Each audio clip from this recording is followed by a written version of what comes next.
Olá, boa noite. Boa noite. Deu Estão me certo. ouvindo bem? Bom, pessoal, vamos iniciar então. Primeiramente, boa noite. Eu sou a Aline Satas, sou da equipe do Edital Encantado e hoje a gente vai falar aqui com a Raquel. Seja bem-vinda, Raquel. Então, se apresenta pra gente, fala um pouquinho de você. Obrigada, Aline, pelo convite. Então, gente, meu nome é Raquel Campos, eu sou formada em jornalismo e em letras português, e eu acabei optando depois por seguir uma carreira acadêmica. Então, da graduação em letras, eu acabei fazendo o mestrado e o doutorado em literatura na UNB, e hoje eu sigo com a minha pesquisa, ainda na área de literatura brasileira, num pós-doutorado na Universidade de São Carlos, no estado de São Paulo. Então, assim, literatura e português é algo que faz parte da minha vida há muitos anos. Eu estou há mais de 13 anos aí numa carreira acadêmica, estudando essas questões, e interpretação de texto está sempre muito presente em tudo isso, nos aspectos literários que eu abordo na sala de aula e na minha pesquisa. Mas eu também, na graduação, eu dei aula de reforço de gramática, então eu acho que a gramática é muito importante também para embasar para embasar o conteúdo mesmo, para facilitar na interpretação de texto. Eu sei que a gente acha um pouco chato, mas ajuda pra caramba quando você quer analisar um texto para responder uma questão a partir dele. Então, eu acho que a junção da gramática com a literatura é uma coisa que eu aprecio muito e que eu tento passar, apesar de hoje eu estar mais focada mesmo na literatura. Ah, entendi. E você é professora de literatura também, né? E eu queria saber por que que você escolheu isso. É uma paixão sua, a gente percebe. Mas o que que Uhum. te fez tomar essa decisão, escolher ser professora de literatura? Pois é, eu sempre quis mexer com texto, com a área do texto, então eu fiz jornalismo também por conta disso, porque eu gostava muito de escrever, mas aí chegou o momento de tomar uma decisão profissional mesmo, e eu optei por letras, porque eu vi que era uma paixão, o hábito da leitura também sempre fez parte da minha vida, e eu acho que na sala de aula é um momento que você consegue trocar com os alunos, muita coisa, muito conhecimento, e eu acho que você aprende muito também, tanto quanto você ensina. Então, assim, é algo que eu gosto bastante dessa interação, e aí eu espero que a gente possa trazer isso um pouco para cá, para esse espaço do Instagram e dessa live, para a gente ter uma troca de informação aqui. Sim, com certeza. E ser professor, eu acho que você tem que ter um dom, né? Porque é algo, inclusive, que eu admiro muito, é uma profissão muito linda e não é para qualquer pessoa. E eu queria Uhum. saber uma coisa. Por que que você acha que os brasileiros têm tanta dificuldade em interpretar textos? Pois é, essa é uma questão difícil. Eu fiz algumas anotações aqui para a nossa conversa hoje, vou Sim. consultar de vez em quando nessa live.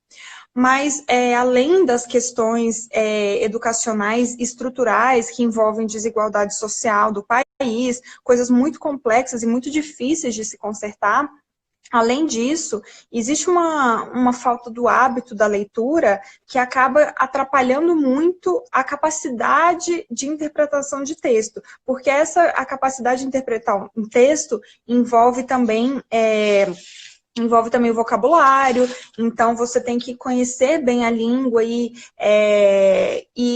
sabe, aprender novas palavras e saber estruturas gramaticais e sintáticas. Tudo isso vai te facilitar na leitura. E como a gente não tem o hábito da leitura, acaba que isso fica muito defasado. A gente não foca tanto na interpretação de texto e muitas pessoas consideram que não é tão importante assim interpretar, principalmente se não forem da área de humanas, mas isso é mentira, porque todas as disciplinas, todo o curso que você fizer exige interpretação de texto, não importa qual área, e também quando, por exemplo, na área da saúde ou na área de exatas, é um diferencial muito grande você ter uma boa, saber português, saber escrever bem, saber interpretar um texto, eu acho que isso facilita muito na vida no geral. Então, é algo que assim, eu acho que existe mesmo essa dificuldade do brasileiro pela falta de leitura. Eu até trouxe uns dados de uma pesquisa, foi feita em 2016, uma pesquisa sobre alfabetização, que mostrou que o número de analfabetos no Brasil, de uns anos para cá, diminuiu. Foi de 12% para 4%. Mas, apesar desse número ter diminuído, ainda existe uma parcela de analfabetismo funcional, que são aquelas pessoas que sabem ler e escrever, mas têm muita dificuldade em articular um pensamento através do texto, ou mesmo em compreender o texto que lê. E nessa pesquisa foi dito que 65% das pessoas alfabetizadas apresentam alguma dificuldade com a leitura. Então, assim, não adianta apenas, né, saber ler e escrever, a gente precisa avançar um pouco a mais para conseguir compreender melhor os textos, saber interpretar. Isso realmente é uma tarefa que exige mais esforço, que exige mais dedicação, mas com a prática isso pode ficar muito mais fácil, isso vai ficando mais automático, não é algo que, sabe, não, porque muita gente acha, algo parece que intimidador, né? Que a gente nem quer começar a fazer porque parece muito difícil. Mas à medida que você vai avançando aos poucos, isso vai ficando mais fácil para você e depois você já está lendo, interpretando e compreendendo o texto de uma maneira quase que automática. Então, assim, não precisa se intimidar, é só realmente praticar e treinar e ler bastante, tentar escrever redação para ver se você está conseguindo articular bem suas ideias. Eu acho que tudo isso faz parte dessa inserção aí na área de interpretação de texto e especialmente estudando para isso, para concurso ou mesmo para vestibular. Uhum, com certeza. E isso que você falou realmente é muito interessante, assim, porque a gente não interpreta texto só para resolver uma questão ou só pensando no português em si, mas para Uhum. outra coisa também. Eu já vi muitos professores de raciocínio lógico, por exemplo, falando assim, gente, essa questão aqui, ela é totalmente uma questão de interpretação. Você tem que saber Uhum. interpretar. E aí já começa daí. Uhum. Então, essa dificuldade, não só no português, mas em outras disciplinas você pode também acabar se complicando. E eu queria Isso. saber quais Hum. técnicas você utiliza para conseguir interpretar melhor, quais dicas que você pode dar para a gente. Ótimo, vou falar aqui então de algumas dicas que eu separei. Mas antes eu quero comentar que eu fiz o vestibular 2 vezes para a Universidade de Brasília. Primeiro eu passei para um curso, depois eu passei para letras português. E assim, eu não sabia muita coisa de exatas, de física e química, mas eu realmente prestava atenção na interpretação das questões, porque eu achava que isso ia poder me ajudar, e de fato acabou ajudando bastante, assim, então eu consegui alcançar essa nota mínima de exatas para passar no vestibular, mas muito com base também na interpretação das questões, então é algo que a gente não pode subestimar, né, tem que se atentar mesmo a isso. Agora, sim, algumas dicas que eu trouxe, eu acho que podem facilitar esse processo, quando vocês forem fazer alguma prova, algum concurso que tenha interpretação de texto. Assim, a primeira dica que eu falo é que, geralmente, essas questões de interpretação de texto vêm com um texto, muitas vezes extenso até, vem com um texto grande e depois vem as questões. Agora, se a gente começa com a leitura do texto, a gente vai ficando mais nervoso e vai perder muito tempo com isso, para só depois ler as questões e aí ter que voltar no texto e identificar o que é realmente importante.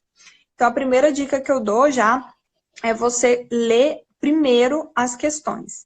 Lê primeiro as questões, vê o que elas realmente estão pedindo, depois você volta para o texto, você marca, você grifa, sublinha, circula as palavras realmente importantes, as palavras-chave que você quer encontrar a resposta, né? Que você já sabe disso pela pergunta, e aí você marca isso, e isso vai ser o seu norte. Então, você não precisa ir e voltar no texto várias vezes. Você primeiro lê a questão e depois você lê o texto objetivamente, com foco naquela questão que você quer resolver. Então, isso vai te poupar tempo na prova, e aí é algo que vai agilizar esse processo. Então, Sim, hum, desculpa te interromper, mas isso é não, até uma estratégia de prova também, porque às vezes eles colocam aqueles textos extensos justamente para te cansar, para cansar a isso. sua mente, e às vezes Uhum. a resposta está em 2 linhas. Você nem É precisa do texto verdade. para conseguir resolver, dependendo da questão.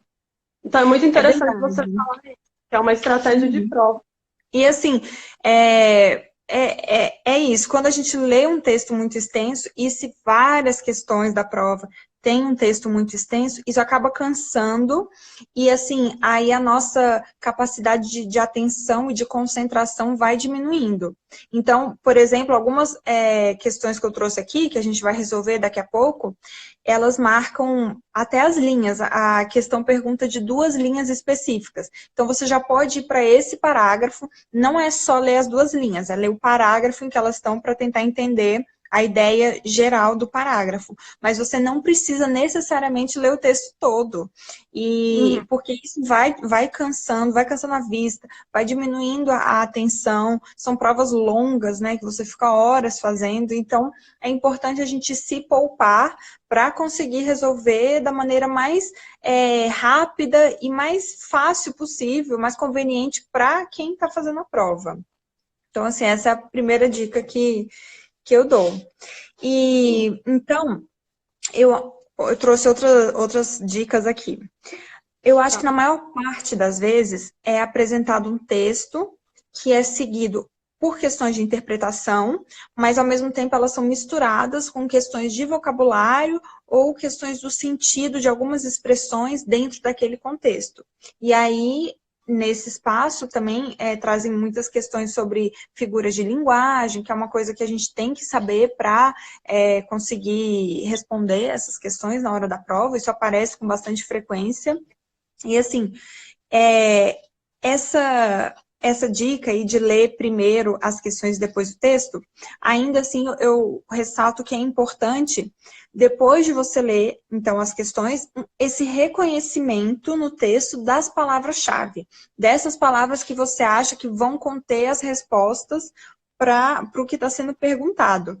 Então, assim, essa coisa de grifar, circular, de marcar, facilita se você precisar voltar para aquelas questões, você já sabe onde encontrar e você não perde mais esse tempo de ficar tentando encontrar várias vezes a mesma coisa. Então, isso também eu acho que beneficia quem está fazendo a prova. E aí, muitas bancas optam por trabalhar com textos dissertativos. Então, assim, entender a estrutura do texto dissertativo, eu acho que vai ajudar bastante também quem está fazendo a prova. Por exemplo, o texto, ele pode ser narrativo, descritivo ou dissertativo. Então, assim, a narração, ela tem como uma principal característica um enredo, ela quer contar uma história. A história não precisa ser necessariamente ficcional, pode ser biográfica, pode não ser ficcional também, mas assim, ela tem um enredo e tem personagens. Então, essa é uma característica específica da estrutura do texto narrativo. E aí, alguns gêneros, por exemplo, de narração, são os contos, as crônicas, os romances, as biografias, tem muita coisa aí que se enquadra nesse gênero textual. E esse enredo e os personagens que fazem parte da narração, inclusive o narrador pode ser também o próprio personagem dessa história, se ele está narrando em primeira pessoa, e se ele aparece no enredo, ele é um narrador personagem. Então, assim, esse é um estilo mais específico que pode cair na prova através de contos ou de crônicas. Eu acho que é muito comum esse uso de crônicas publicadas em jornal também, que podem conter uma estrutura narrativa e que aí as questões são feitas também a partir dessa estrutura narrativa. Agora, tirando isso, então, nós temos o texto descritivo, temos narração, descrição e dissertação. São esses modos textuais mais relevantes. E um texto descritivo, ele é aquele que caracteriza, então, algo ou alguém. Ele transmite ao leitor características ou mesmo impressões pessoais sobre aquilo que está sendo descrito. Então, assim, pode ser um diário, um relato de viagem, uma lista de compras, um anúncio de classificados. Tem vários tipos de exemplos que servem para esse texto descritivo. Agora, sim, o texto dissertativo e, além disso, o texto dissertativo argumentativo é, sem dúvida, o que aparece com mais frequência nas provas. Então, por isso, a gente tem que se atentar um pouco mais a ele, tentar entender como funciona a estrutura desse texto. Muitas vezes também ele é pedido na redação, então você tem que produzir esse tipo de texto na sua redação. E assim, ele é um texto encarregado de expor um tema, ele vai expor um assunto por meio da argumentação. Então, uma coisa que marca ele é essa defesa de um ponto de vista e, ao mesmo tempo que ele tenta convencer o leitor da ideia que ele está defendendo. Então, por isso que é um texto dissertativo argumentativo, existe esse trabalho de convencimento do leitor, de persuasão, porque você está defendendo um ponto de vista que você escolheu para adotar no texto. Então, assim, isso é o que vai te motivar a argumentar e a persuadir o seu leitor de que aquele seu ponto de vista está correto e, mais importante, está coerente dentro do texto que você quer produzir. Então, assim, o texto dissertativo, argumentativo, ele é dividido em 3 partes. A primeira é a apresentação e também é chamada de tese, que vai conter essa ideia principal, esse ponto de vista que você vai defender. E depois vem a parte do desenvolvimento. Então, você vai, a partir daí, desenvolvimento ou antítese, né? Chamam muitos autores também chamam de antítese essa parte do desenvolvimento. E é uma parte que você vai realmente, você vai detalhar mais, você vai argumentar o porquê desse seu ponto de vista, você vai tentar convencer o leitor de que aquilo está correto e coerente. Então, assim, isso é uma parte fundamental do texto dissertativo, é essa capacidade de argumentação.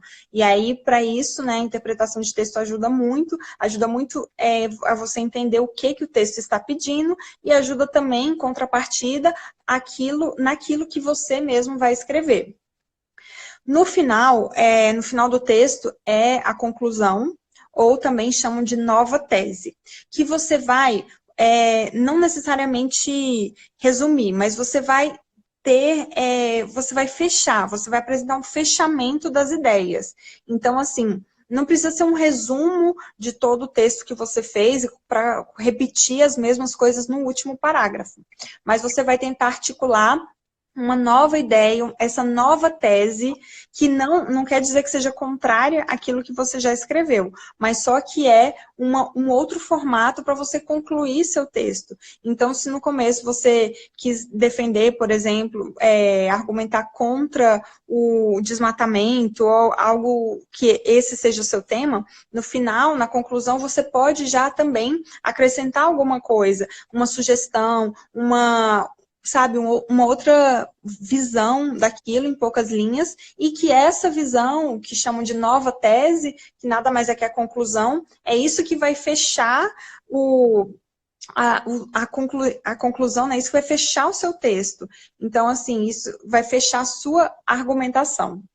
Então, esse tipo de texto, assim, se a gente quer treinar mais, como que isso vai aparecer, e se a gente quer treinar essa leitura, esse tipo de texto aparece muito em editoriais jornalísticos, se a gente lê jornal, né, isso nos beneficia muito, porque nos editoriais geralmente é esse tipo de texto dissertativo, que tem um autor querendo defender um ponto de vista, e também esse tipo de texto dissertativo, argumentativo, está presente em monografias, em teses, em dissertações de mestrado. Então, ele está em vários lugares, assim, é fácil de acessar pela internet, temos muitas oportunidades de acessar esses diferentes tipos de textos, de assuntos que nos interessem. que eu acho que isso facilita muito você ler uma coisa que você já está interessado, e não, para não ser uma coisa maçante, chata, sabe? Você tem que também tentar tornar o hábito da leitura algo mais atraente. Então, o tipo de texto dissertativo aparece bastante em prova, e aí é bom pesquisar mais, tentar ler esses tipos de texto, tentar escrever esse tipo de texto, caso seja pedido numa redação também. Então, assim, também tem outro aspecto. Eu sei que para muita gente a interpretação de texto é algo mais subjetivo, mas na verdade não é. A interpretação de texto não é subjetivo. Você não pode inferir qualquer coisa do texto. Você pode fazer inferências desde que elas sejam comprovadas, elas sejam confirmadas no texto. Para não, sabe, por exemplo, ensino muita poesia. Nem mesmo na poesia você pode falar qualquer coisa, e você precisa argumentar e provar que essa sua ideia, ela tem um fundamento dentro do texto. Então não adianta você criar muita coisa também, se aquilo não, sabe, você não vai encontrar uma base teórica para aquilo no texto. Você tem que seguir mais ou menos o que o texto está te falando. E o próprio texto te guia, sabe? Ele te dá elementos para você inferir coisas e criar ideias. Ele te dá muitos elementos para isso. Então, a gente tem que deixar ele ajudar a gente a formular essas ideias, esses pontos de vista a partir do que está escrito, não aleatoriamente. Então, deixa eu ver o que mais. Também num texto, é importante falar que podem ser usados tanto a linguagem denotativa como a linguagem conotativa. Então, assim, a denotação, ela trata do sentido literal, do sentido do dicionário. Por isso que é importante a gente ter um bom vocabulário, uma boa noção de semântica, porque a gente esses desafios aí, se aparecem muitas palavras num texto que você não conhece, isso dificulta bastante a sua interpretação. Se aparece uma ou outra palavra que você não conhece, isso não necessariamente vai impedir a leitura do texto, sabe? E você pode conseguir entender o texto mesmo sem saber uma outra palavra. Mas quanto mais palavras você não conhece o significado, isso sim atrapalha na sua compreensão. E, além de tudo,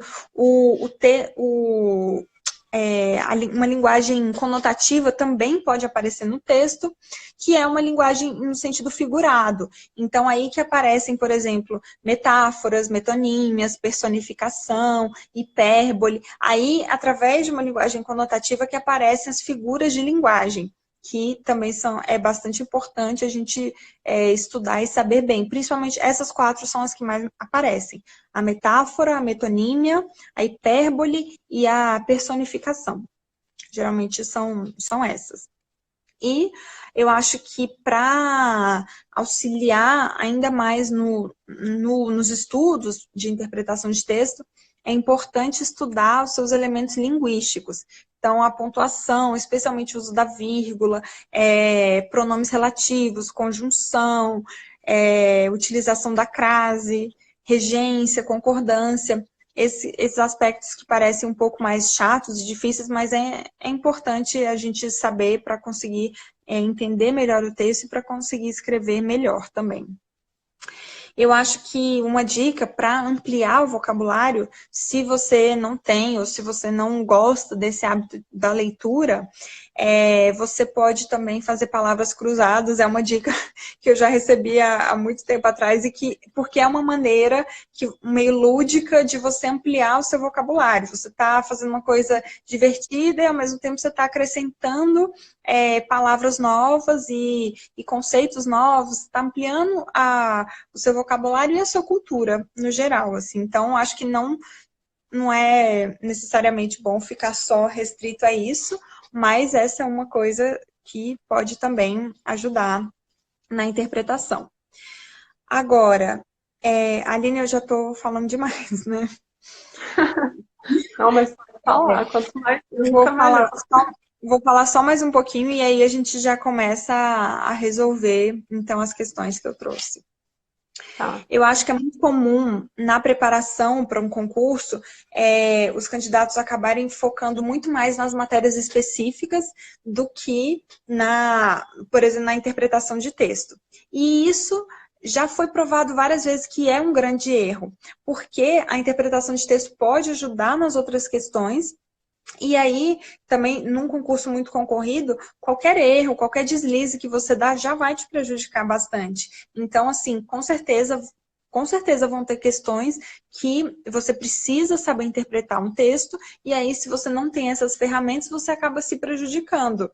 Porque tem isso também, tem muita gente que sabe bem o conteúdo, mas não, mas na hora perde alguma coisa ali por um erro de interpretação de texto, acaba errando a questão. Então, saber o conteúdo é importantíssimo, mas se você não consegue, na hora entender bem o que a questão está te pedindo, ou pegar um detalhe, sabe, de uma conjunção, de um ser, de um não, de um contradiz, de uma dupla negação que aparece, aí você pode se confundir na hora de responder a questão. Então, assim, eu acho que a função, né, desses textos e de interpretar aliás, a função das questões de interpretação de texto é testar a capacidade de leitura do candidato. Então, é testar a capacidade de atenção, de interpretação, de compreensão do texto. E aí que a gente não pode vacilar na hora desse teste, né? A gente tem que estar com as ferramentas necessárias para conseguir responder bem. Então, né? Deixa eu ver se tem mais alguma coisa.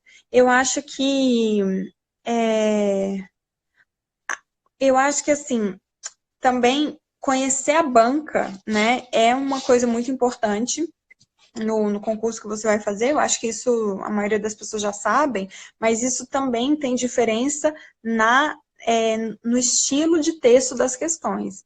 Então, assim, é uma coisa que se você estudar as provas anteriores da banca, você aprende um estilo da pergunta, um estilo de como eles estão usando o texto para perguntar, você aprende assim também um pouco desse jogo textual. Isso, alguém falou aqui das famosas pegadinhas, nem toda banca usa essas pegadinhas, mas quando usa, olha, grande parte já vai errar, assim, nesse momento, porque a pegadinha que é aquele detalhe que, se você faz uma leitura um pouco desatento, ou se você já está cansado, isso vai te prejudicar, porque é um detalhezinho, sabe? Às vezes é uma palavra, ou então a pergunta é formulada de uma maneira que o propósito é enganar, sabe? Isso não é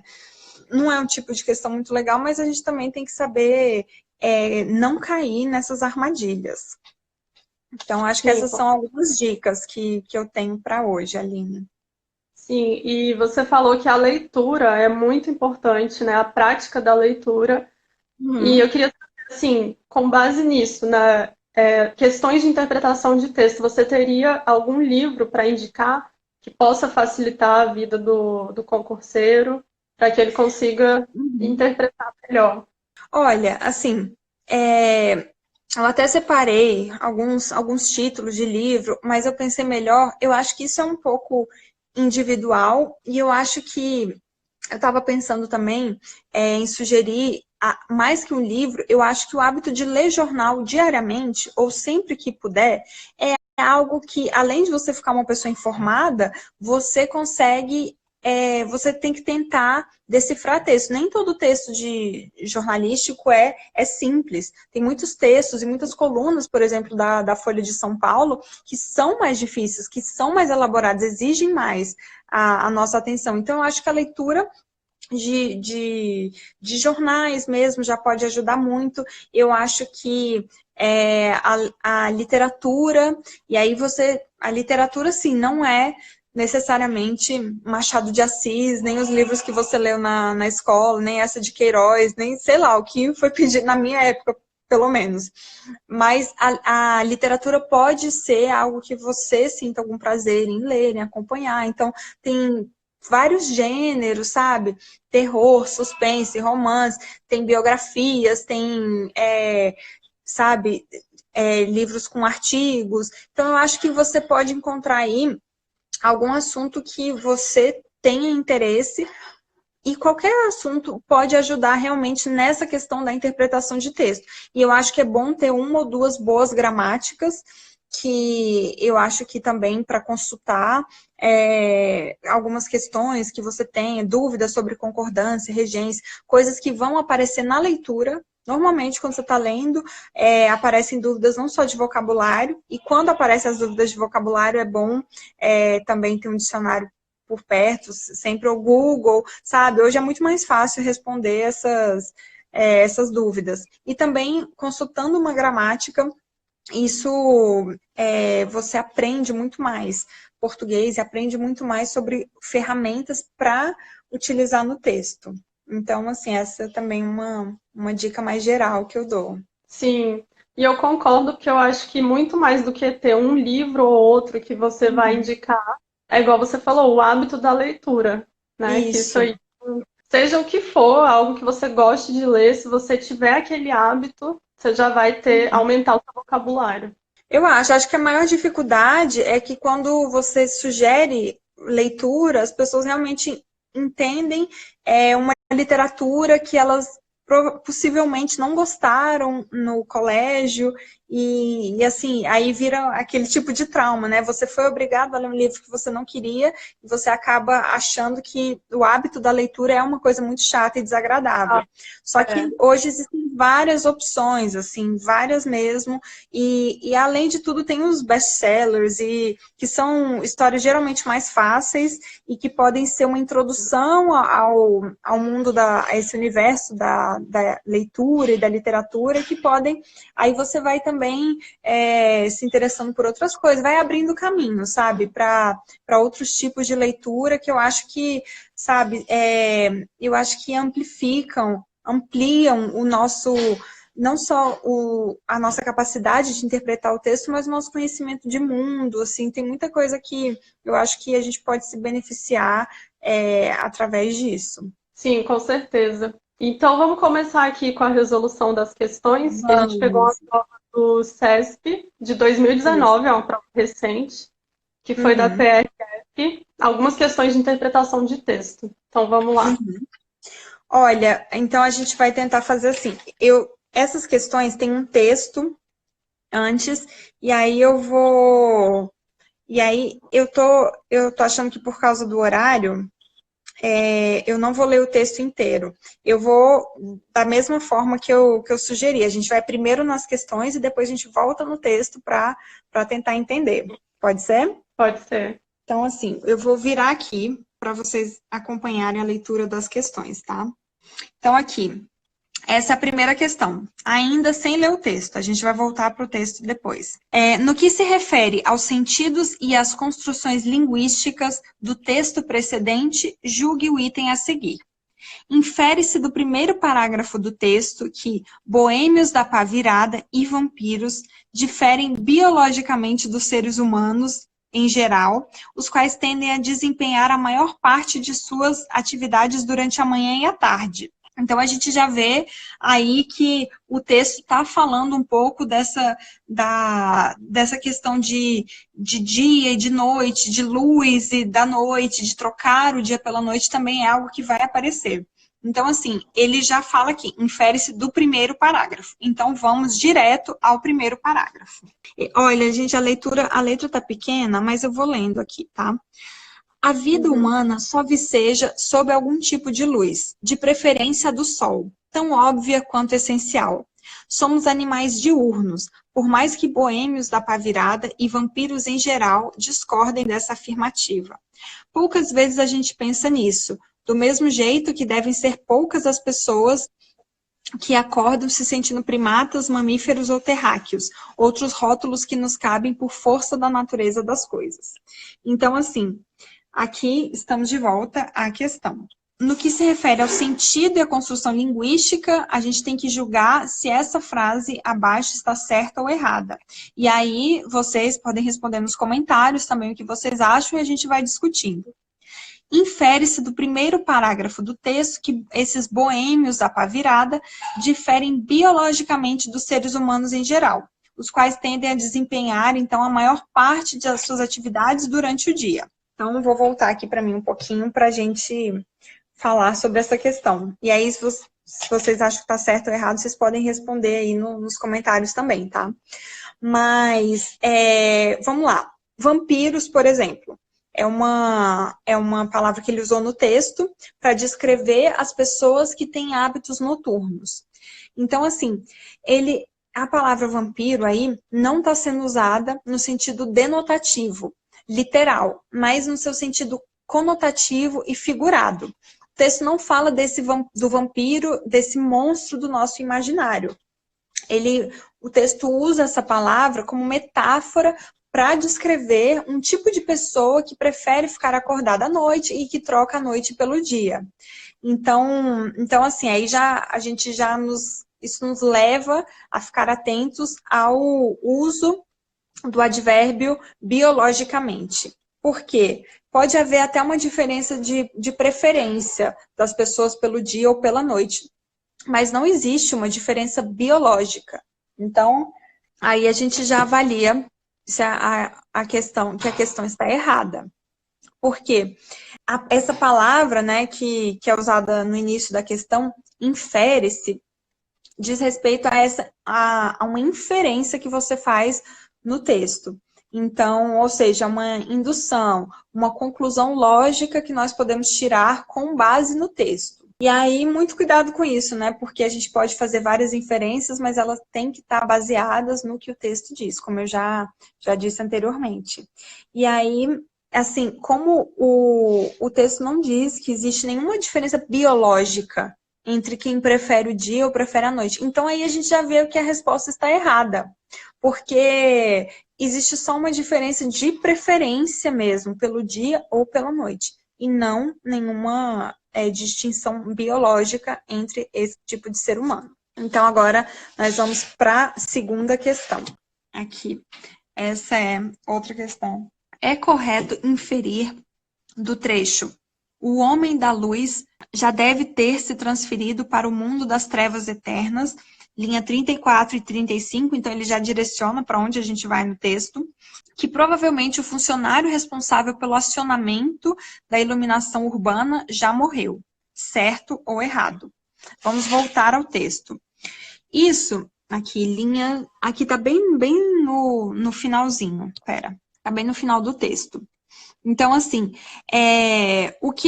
para resumir um pouco, né, como a gente não leu o texto todo, ele diz que antigamente ele imagina que tenha existido uma pessoa, um funcionário, que a responsabilidade dele era acender todas as luzes da cidade. Então, assim, como ele diz que hoje tudo é feito através de tecnologia, de sensores fotoelétricos espalhados pelo bairro, ele cria essa hipótese de que antes isso era responsabilidade de alguém, era acender todas as luzes da cidade, que aí isso também seria um trabalho muito bonito, muito poético. Então, assim, no último parágrafo, ele diz: não consigo pensar em um cargo público mais empolgante que o desse homem. Claro que o cargo, se existia, já foi extinto, e o homem da luz já deve ter se transferido para o mundo das trevas eternas. Então, assim, deixa eu voltar aqui a questão. Então, a primeira questão que a gente viu foi do primeiro parágrafo, e aí a segunda já foi para o último parágrafo. Então, a gente já foi, assim, bem com o objetivo na parte do texto que a gente queria encontrar a resposta. E aí, nessa segunda questão, o autor diz que ele imaginava, então, que antigamente existia um cargo específico em que um funcionário era o responsável por acender todas as luzes da cidade.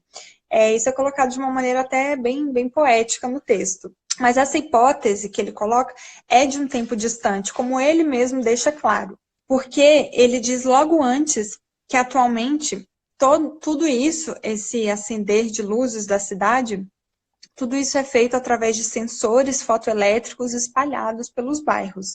Então, assim, a tecnologia já teria eliminado esse cargo há bastante tempo. E aí, como no último parágrafo ele diz que não consegue imaginar um cargo público mais empolgante que o desse homem, e na sequência ele diz que se algum dia, né, porque tudo isso é uma hipótese que ele está criando, se algum dia esse cargo já existiu, hoje ele não existe mais. Então, logo depois ele fala que o homem da luz, que é o epíteto que ele usa para definir esse funcionário. Quem é o homem da luz? É o homem encarregado de acender todo dia as luzes da cidade durante a noite. Então, ele faz uma brincadeira entre luz e escuridão, porque ele diz que esse homem da luz provavelmente já deve ter sido transferido para o mundo das trevas eternas. Então, isso quer dizer, isso é uma metáfora, as trevas eternas, para a morte, para o fim. Então, isso quer dizer, sim, que na questão, eu vou voltar aqui para a questão, então, se na questão ele diz que é correto inferir desse trecho que provavelmente o funcionário responsável pelo acionamento da iluminação urbana já morreu, isso está sim correto, porque isso é uma inferência possível, nós podemos fazer essa inferência através desse texto. Agora, vamos direto para o outro texto. Aqui, esse é um texto menorzinho, e aí eu vou fazer diferente. Como esse texto é menor, eu acho que dá para a gente ler rapidinho e responder as outras questões. O nome é o nosso rosto na multidão de palavras. Delineia os traços da imagem que fazem de nós, embora não do que somos no íntimo. Alguns escondem seus donos, outros lhes põem nos olhos um azul que não possuem. Raramente coincidem nome e pessoa. Também há rostos quase idênticos, e os nomes de quem os leva pela vida afora são completamente díspares, nenhuma letra se igualando à outra. Então, nesse primeiro parágrafo já temos uma primeira questão. A afirmação de que alguns nomes põem nos olhos de seus donos um azul que não possuem, linhas 4 e 5, contradiz a ideia de que os nomes definem não as qualidades reais de cada um, mas o modo como os outros o veem. Então, agora vamos voltar aqui e analisar essa questão. Assim, a afirmação do texto de que alguns nomes põem nos olhos de seus donos um azul que eles não possuem, significa que o nome não necessariamente revela as nossas qualidades, as nossas características reais e individuais. A maneira como enxergamos, como a gente enxerga a pessoa, nossa percepção sobre ela é o que, na verdade, vai determinar essas características, assim, e a associação que fazemos com as qualidades dessa pessoa, com as características dela. Então, uma coisa está muito relacionada à outra aí nesse caso. O que quer dizer que o nome, isoladamente, o nome por si só, não diz tanta coisa assim, não quer dizer muita coisa. Ele nem nos define. Ele faz parte de quem nós somos, mas ele não nos define e não expõe quem a gente é no mais íntimo. Então, assim, como diz o próprio autor, um pouquinho antes, no mesmo parágrafo, o nome delineia os traços da imagem que os outros fazem de nós, mas não do que nós realmente somos no nosso íntimo. Então, nesse sentido, nome e pessoa raramente coincidem, como ele mesmo afirma. Portanto, essa afirmação da pergunta não contradiz, atenção que aí existe uma dupla negativa, que pode ser uma possível pegadinha. Essa afirmação não contradiz com a ideia de que os nomes não definem as qualidades reais de cada um.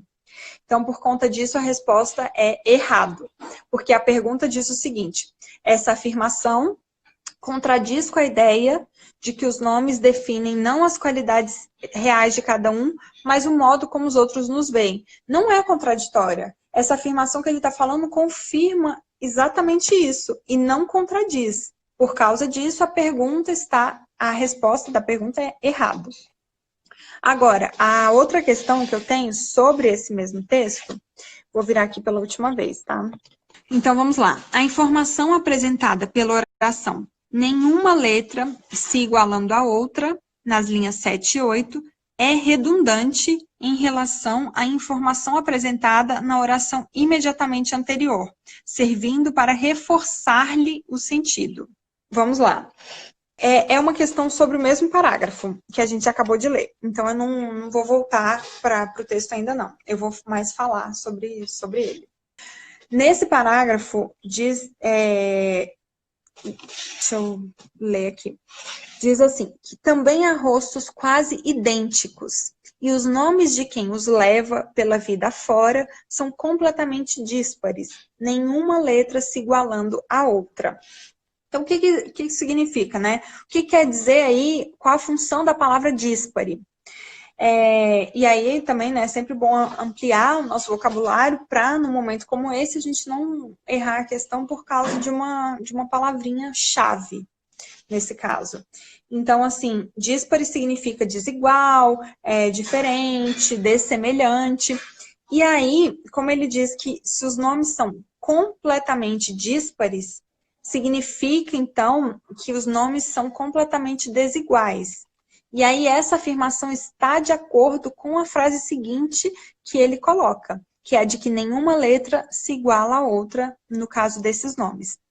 Então, ele diz que existem rostos quase idênticos, mas os nomes dessas pessoas podem ser completamente díspares, completamente diferentes, desiguais, nenhuma letra se igualando à outra. Então, aí, essa última frase, nenhuma letra se igualando à outra, ela não está contradizendo a frase anterior, ela está reforçando a ideia da frase anterior. Então, assim, não existe uma contradição, o que existe aí é uma ênfase, é reforçar uma ideia.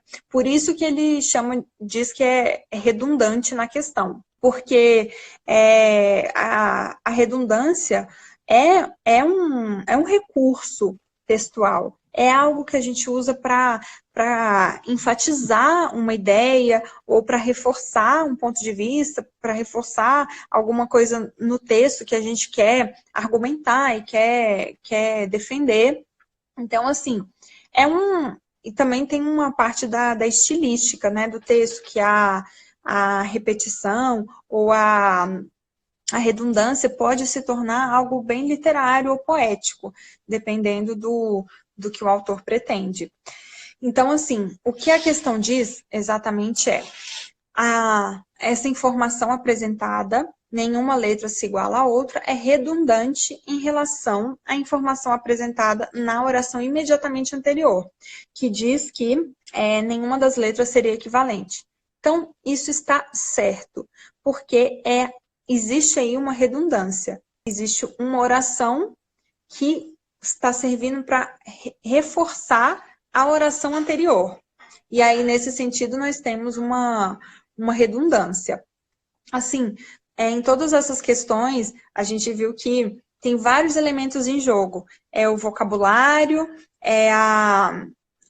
os recursos, as figuras de linguagem usadas, então muitas coisas são metáfora, tem um sentido conotativo, então não adianta interpretar literalmente um texto se o que ele está dizendo é uma coisa que extrapola o sentido literal. É algo que aí faz parte do mundo das figuras de linguagem, que são recursos, né, textuais, literários ou não literários.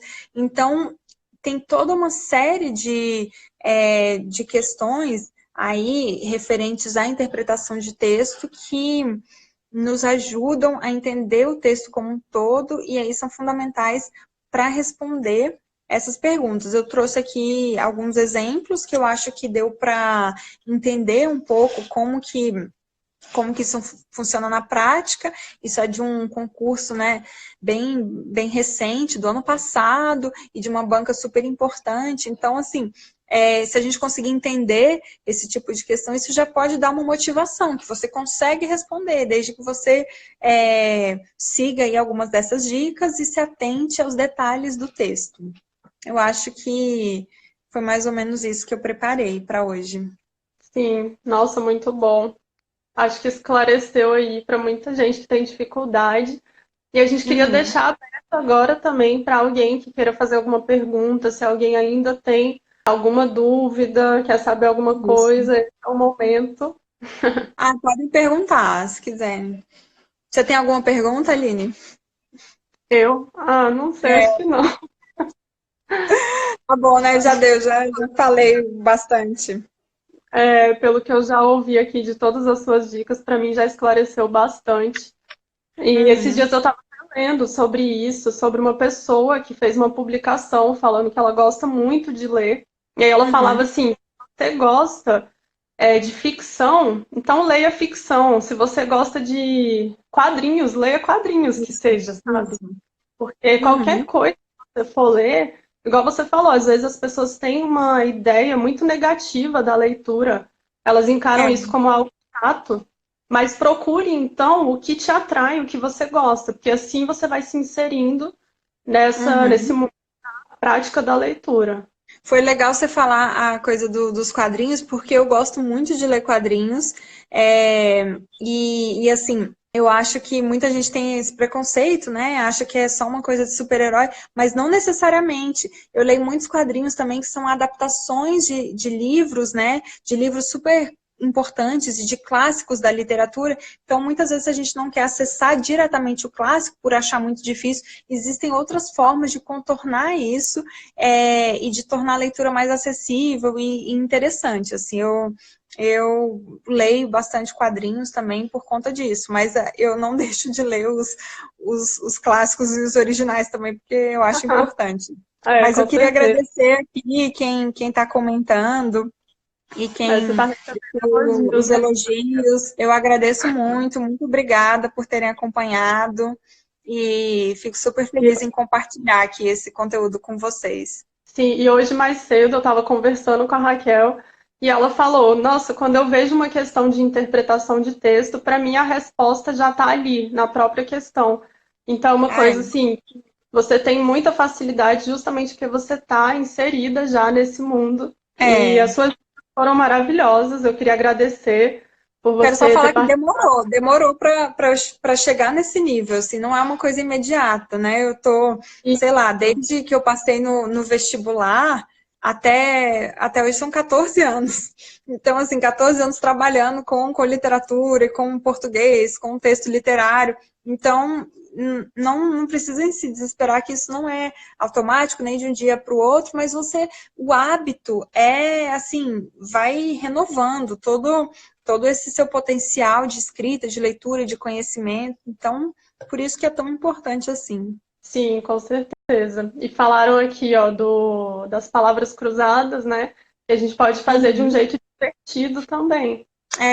Eu tinha muito hábito de fazer, principalmente na graduação, eu fazia direto, porque eu achava uma boa maneira de aprender palavras novas e de, sabe, conquistar esse vocabulário em pouco tempo, de uma maneira mais divertida do que ficar só consultando o dicionário, né? A gente tem que usar as ferramentas que hoje existem no mundo.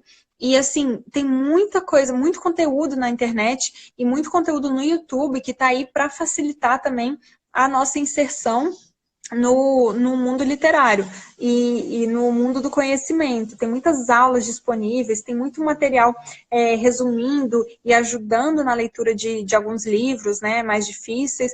E assim, então, esses recursos aí, e aí, como até o Edital Encantado quer fazer, né, quer tornar o conhecimento um pouco mais acessível e dinâmico, de uma maneira talvez até menos convencional, mas que fixe o conteúdo, que você assimile, né, de uma maneira mais profunda também, que você não vai esquecer disso depois, não vai esquecer depois que passar a prova. Então, eu acho bem legal essas iniciativas. Com certeza. Carol, beijo. Carol tá aqui me assistindo, uma amiga. Bom, eu queria agradecer, então, por todo mundo que ficou aqui com a Uhum. gente. Agradecer você, Raquel, por compartilhar tanto conhecimento. E a gente já vai ter que encerrar, porque já está acabando o nosso tempo. Já já a gente cai, inclusive. Ah, tá. Mas foi maravilhoso. Obrigada. Obrigada, viu, Aline? Obrigada, pessoal do Edital Encantado. Foi ótimo participar aqui com vocês. Contem comigo. E para quem está aqui, tem amigos também que estão estudando, que de repente tem dificuldade em interpretar textos, compartilha, tira um print, marca o edital encantado, compartilha aqui que a Uhum. Raquel forneceu informações preciosas para gente que pode mudar a vida do concurseiro.